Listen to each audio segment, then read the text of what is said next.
En marzo do 2021, a Deputación de Pontevedra poñía en marcha 365 días 365 mulleres, un proxecto polo que de xeito diario a institución divulgaba nas súas redes sociais a figura de mulleres históricas ou actuais que destacan no seu campo profesional.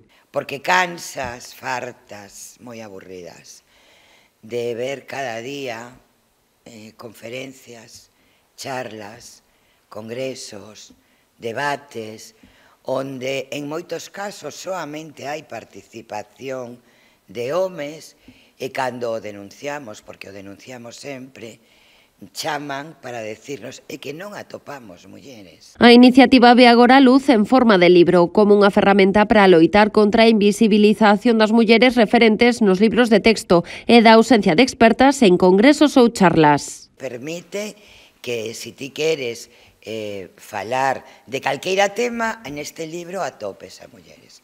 Tanto as referentes históricas, porque sempre houbo mulleres, hashtag houbo, hashtag hai e hashtag haberá mulleres, sempre.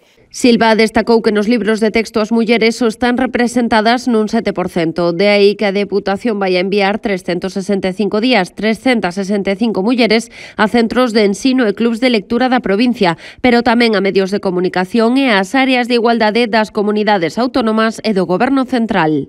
Vai a chegar a moitos lugares para ser un elemento que permita visibilizar as mulleres, que poida ademais ser un elemento para que o usen diferentes profesionais, homes e mulleres, e que teñan unha ferramenta, non?